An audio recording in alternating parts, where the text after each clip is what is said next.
ସେତେବେଳେ ଓଡ଼ିଆ ଭାଷାରେ ନାଟକଟି ନଥିଲା କି ରଙ୍ଗମଞ୍ଚ ବି ନଥିଲା। 1872 ମସିହା ଜୁଲାଇ ମାସ 26 ତାରିଖ ଆଉ 30 ତାରିଖ এই ଦୁଇ ଦିନ କଟକର ଯେଉଁ କ୍ୟାଥୋଲିକ୍ ଗିର୍ଜା ସଂଲଗ୍ନ ଗୋଟିଏ ଇଂରାଜୀ ମାଧ୍ୟମ ବିଦ୍ୟାଳୟ ଅଛି, ସେଠି ଗୋଟିଏ ଇଂରାଜୀ ନାଟକ ପ୍ରଥମେ ମଞ୍ଚସ୍ଥ ହୋଇଥିଲା। ଜଗମୋହନ ଲାଲ ସେ ନାଟକ ଦେଖିଥିଲେ ଏବଂ ସେ ନାଟକ ଦେଖିସାରିବା ପରେ ସେ ଗୋଟିଏ ପ୍ରେରଣା ପାଇଥିଲେ ଏବଂ ରଙ୍ଗମଞ୍ଚ ଏବଂ ନାଟକ ଆଡ଼କୁ ସେ ଆକୃଷ୍ଟ ହୋଇଥିଲେ।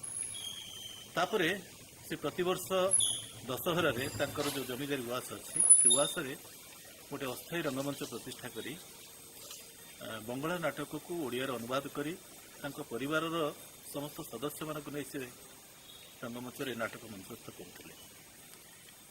କିନ୍ତୁ 1875 ମସିହାରେ ତାଙ୍କର ଇଷ୍ଟଦେବ ରାଧାକାନ୍ତଙ୍କ ନାମରେ ସେ ଏକ ସ୍ଥାୟୀ ରଙ୍ଗମଞ୍ଚ ପ୍ରତିଷ୍ଠା କରନ୍ତି ଏବଂ ସେହି ମଞ୍ଚରେ ସେ ପ୍ରତିବର୍ଷ ଦଶହରାରେ ମଧ୍ୟ ନାଟକ ମଞ୍ଚସ୍ଥ କରନ୍ତି। 1877 ମସିହାରେ ସେ ଯେତେବେଳେ ବାବାଜୀ ଦେଖିଲେ, ବାବାଜୀ ନାଟକକୁ ସେ ମଞ୍ଚସ୍ଥ କଲେ, ନିଜେ ମଧ୍ୟ ସେ ନାଟକରେ ଅଭିନୟ କରୁଥିଲେ, ନିର୍ଦ୍ଦେଶନା ଦେଉଥିଲେ।